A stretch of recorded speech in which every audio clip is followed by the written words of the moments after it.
Hi guys, this is Sujay. Welcome back to my channel. आज की video में हम डिस्कस करने वाले हैं क्या 10,000 से 10 लाख तक का जंप पॉसिबल है। हाँ, मैं यहाँ पे 100x कैपिटल की बात कर रहा हूँ। अब इसको सुनने के बाद ना दो टाइप के लोग होंगे। पहला बंदा जो ये कहेगा कि अरे वाह, जल्दी से बता दो कैसे करना है। दूसरा बंदा ये कहेगा कि यार क्या बात कर रहे हो, 100x तो पॉसिबल ही नहीं है। और अगर आप इस सेकंड कैटेगरी में हो तो मैं कहता हूँ आप एक सीरियस ट्रेडर हो और ये जो वीडियो ये सिर्फ आप ही के लिए है। कोई भी अगर गैम्बलिंग माइंडसेट से आए तो इस वीडियो को अभी के अभी छोड़ दे। और इस वीडियो में मैंने PNL भी शेयर किया हुआ है अपने एक स्टूडेंट का, जिसने बहुत ही छोटे कैपिटल को धीरे धीरे ग्रो किया हुआ है। अब इतना बड़ा जंप करने के लिए ना दो अप्रोच पॉसिबल है। सबसे पहला तो गैम्बलिंग अप्रोच और दूसरा ट्रेडिंग अप्रोच। गैम्बलिंग का मेरा क्या कहने का मतलब है कि आप यहाँ पे हीरो जीरो ट्रेड करो, ऑप्शन बाई करो, 1 रुपए का प्रीमियम 100 रुपए चला जाएगा, 1 रुपए का प्रीमियम 500 चला जाएगा, या 1 रुपए का प्रीमियम 50 चला जाए, 10 चला जाए। तो इस टाइप के अगर आपने 2 से 5 लकी ट्रेड्स, अब मैं लकी ट्रेड्स क्यों कह रहा हूँ क्योंकि आपको भी पता है इन रियलिटी ये हर समय तो होने नहीं वाला।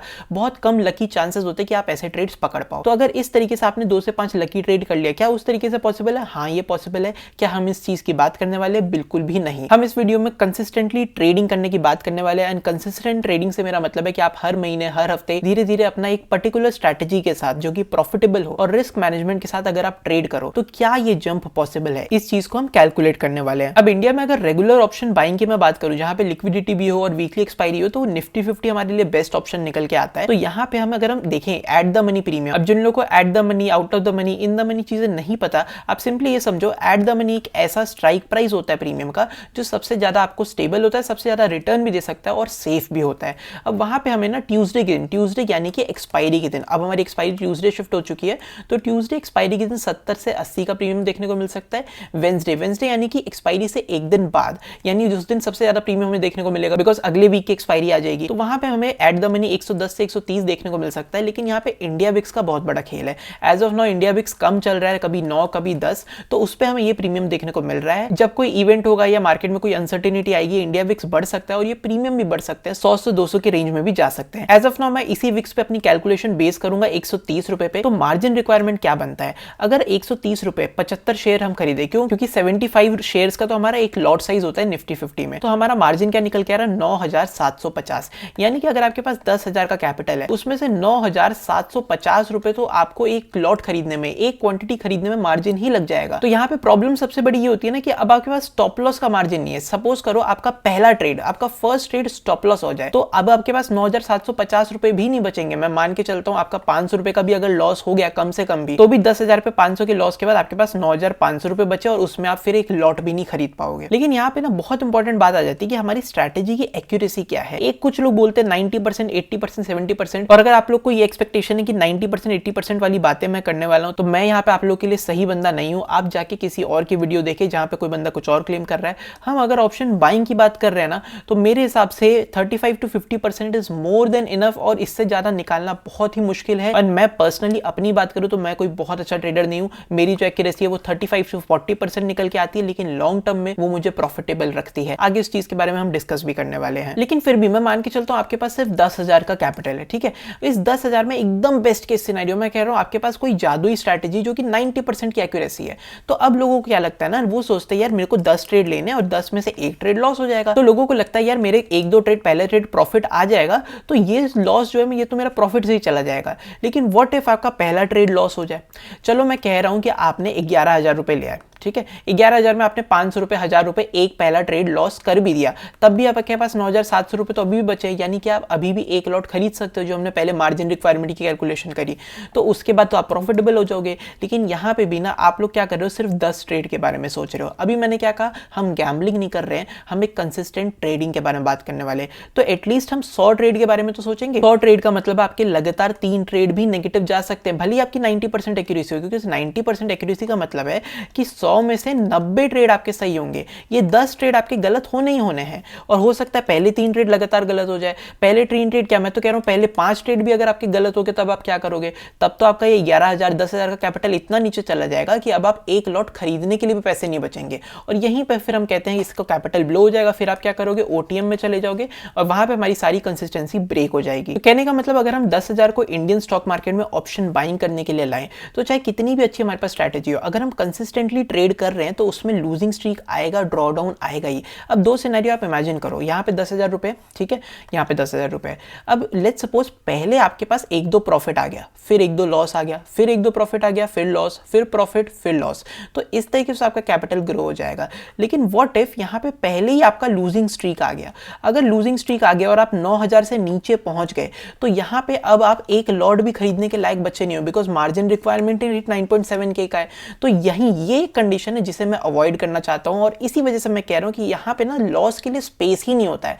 आप किस पे डिपेंडेड हो? आप इस पे डिपेंडेड हो कि यार 10,000 से मेरे पहले से लेके पहले 5 ट्रेड में मेरा प्रॉफिट आ जाए, और जब मेरा प्रॉफिट आ जाएगा उसके बाद तो लॉसेस होगा, वो प्रॉफिट में से ही जाएगा।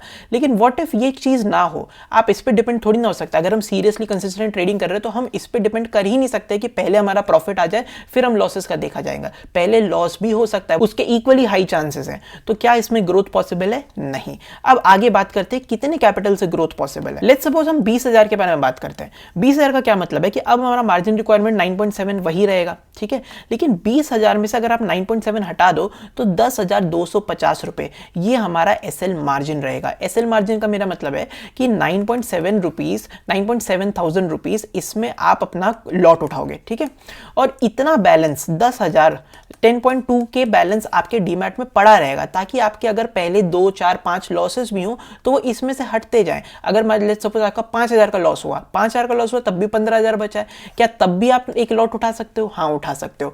अब इसमें हम काउंट कर सकते हैं कि हम कितना स्टॉप लॉस या फिर कितना ड्रॉडाउन झेल सकते हैं।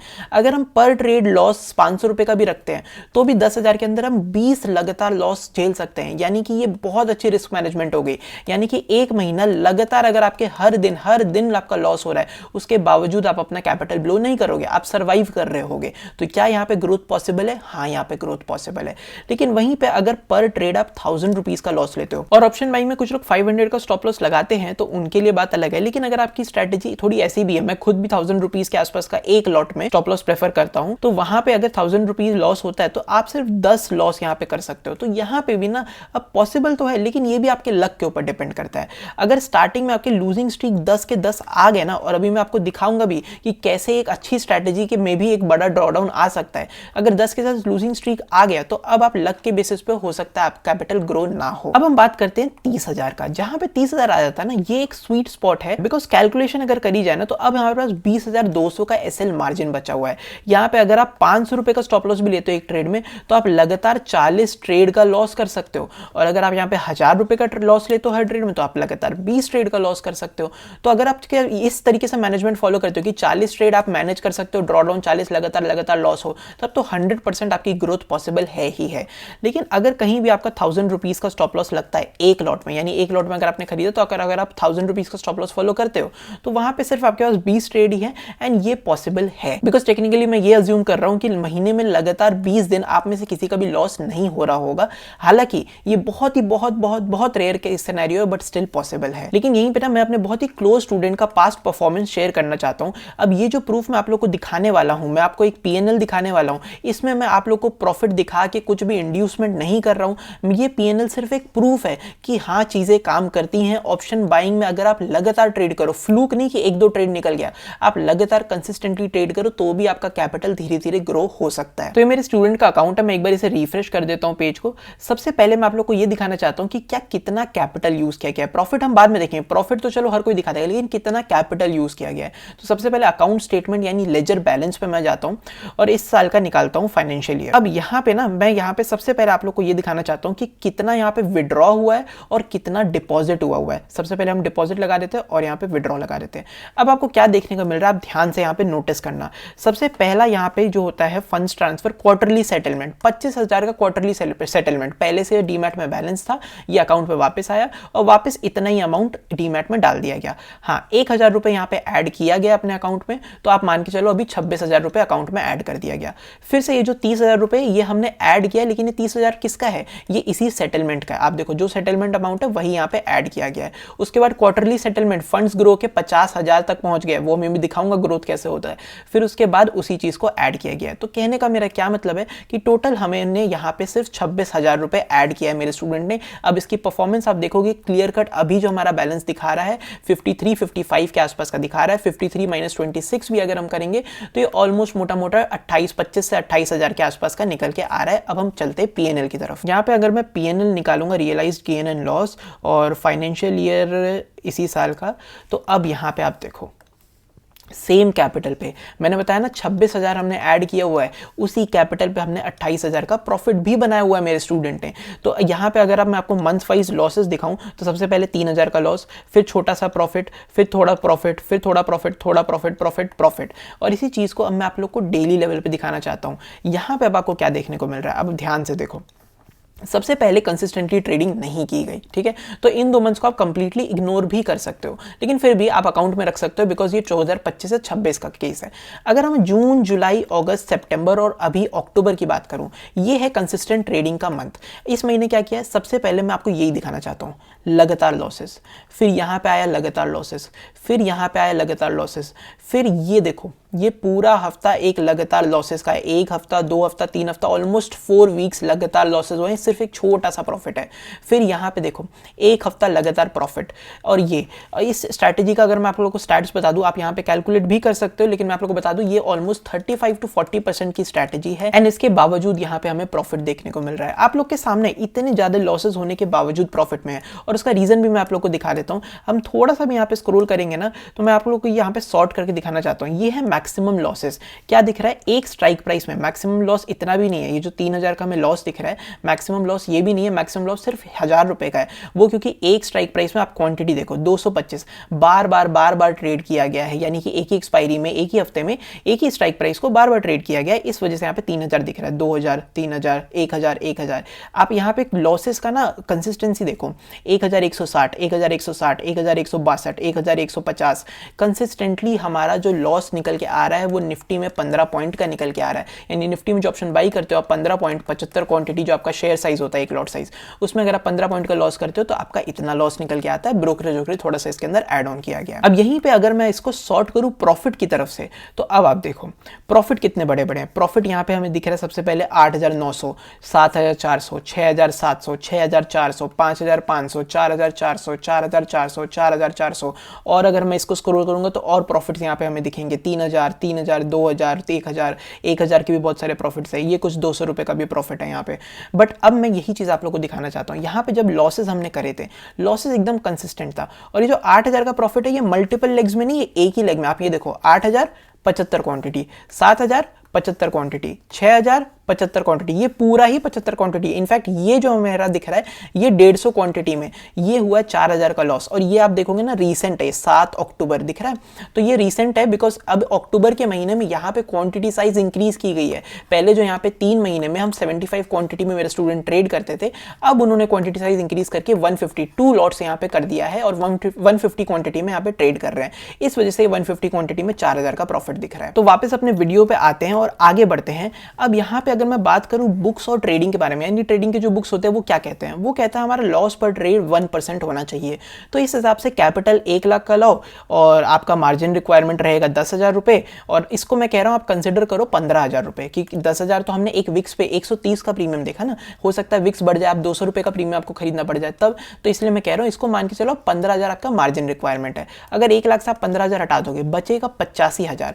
ये 85,000 रुपीज आपके डीमैट में पड़ा रहेगा आपके स्टॉप लॉस मार्जिन के लिए, यानी कि आप 85 टाइम्स 85 बार आप लगातार लॉस कर सकते हो, आपको प्रॉफिट की रिक्वायरमेंट ही नहीं है। इसका कहने का मतलब पता है क्या निकल के आ रहा है कि 3 से 5 महीना अगर आप लगातार लॉस भी करोगे तो भी आप प्रॉफिटेबल रहोगे। लेकिन मैं क्या कह रहा हूं, हर कोई कहता है यार लॉस प्रॉफिट होता है, मैं तो यहाँ पे बात कर रहा हूं 3 महीने लगातार लॉस की। अब यहाँ पे ना मैं सबसे अच्छा एनालॉजी देना चाहता हूं कि जब अगर आप कोई दुकान खोलते हो तो क्या आप ये प्लान करते हो कि मेरा 1 महीने जब प्रॉफिट आएगा अगले महीने में उसी प्रॉफिट से माल लाऊंगा? नहीं, आप ये प्लान करते हो कि अगले 6 महीने मेरा दुकान अगर मुझे प्रॉफिट ना भी दे तब भी मेरे पास इतना पैसा हो कि 6 महीने तक मैं दुकान को सर्वाइव करा पाऊं, मैं अपनी दुकान चला पाऊं। तो ट्रेडिंग भी एक बिजनेस है, उसको भी हमें यही देखना चाहिए कि 3 से 5 महीने अगर हम सर्वाइव कर पाए विदाउट एनी प्रॉफिट से बिना भी अगर हम सर्वाइव कर पाए तब जाके हम बिजनेस को कंटिन्यू करना चाहिए, और in fact at the first point start करना चाहिए। अब मेरा वर्डिक्ट यहाँ पे क्या है, मैं ये कह रहा हूं कि आप वो 1% नहीं 2% रिस्क ले लो, ठीक है, because option buying already risky होता है और थोड़ा सा हम कैपिटल नीचे करें।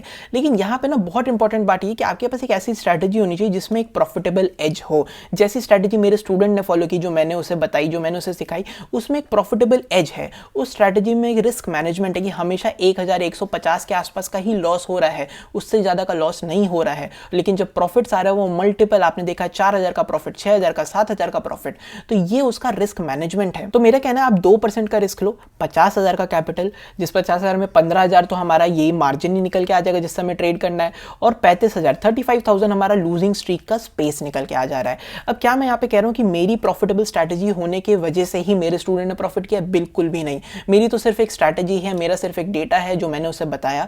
यहाँ पे बात आ जाती है कंसिस्टेंसी की, यहाँ पे बात आ जाती है माइंडसेट की। मैंने आप लोग को दिखाया ना, एक बार फिर से मूव ऑन करते हैं यहाँ पे।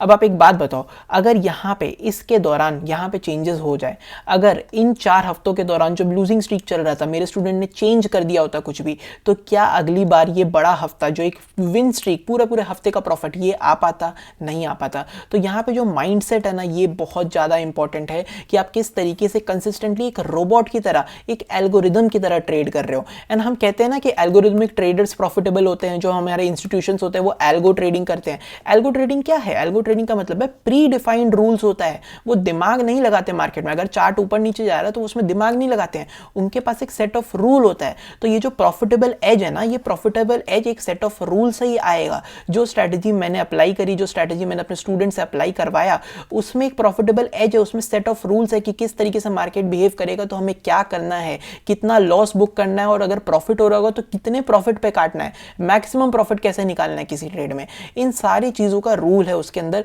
तब जाके वो ग्रोथ पॉसिबल हो पाई है। हाँ, वो जो 26,000 का कैपिटल है वो अभी 55,000 के आसपास पहुंच चुका है, 50,000 के आसपास। ये 10 लाख रुपए क्या 1 लाख रुपए भी नहीं हुआ है। लेकिन मैं यहाँ पे आप लोगों को सिर्फ ये दिखाना चाह रहा हूँ कि यहाँ पे ग्रोथ हुई है। इसी तरीके से अगर कंसिस्टेंटली काम किया जाए तो अब आप खुद बताओ क्या आगे ग्रोथ नहीं हो सकती है? सिर्फ एक के सिनेरियो कि आगे ग्रोथ नहीं होगी, वो ये है कि हम एल्गो की तरह काम करना छोड़ दें। मेरा जो स्टूडेंट है वो माइंडसेट में आ जाए, वो उसको ग्रीड आ जाए, लालच आ जाए, वो अपने सारे रूल तोड़ना शुरू कर दे, तो वहां पे उसका ड्रॉडाउन शुरू हो जाएगा। लेकिन अगर वो सेम रूल्स को फॉलो करेगा, एक एल्गो की तरह फॉलो करेगा, तो जिस तरीके से हमें कंसिस्टेंट ग्रोथ दिखी है 26,000 से 55,000 की, I am very very sure ये 55,000 से हमारा 1 लाख से 10 लाख का अमाउंट भी बनेगा। और जिस दिन ये बनेगा मैं उस दिन फिर से ये वीडियो बनाऊंगा और आप लोग को दिखाऊंगा कि ये 26,000 का कैपिटल कैसे धीरे धीरे ग्रो हुआ है। तो फाइनल इस वीडियो का कंक्लूजन क्या है कि अगर आप 10,000 से ट्राई कर रहे हो तो आपको बहुत ज्यादा लकी होना पड़ेगा, इस पे ग्रोथ बिल्कुल भी पॉसिबल नहीं है। लेकिन अगर आप एक सीरियसली कंसिस्टेंटली ट्रेड करना चाहते हो तो मेरे हिसाब से आपको एटलीस्ट 50,000 का कैपिटल लाना चाहिए फॉर निफ्टी ऑप्शन बाइंग,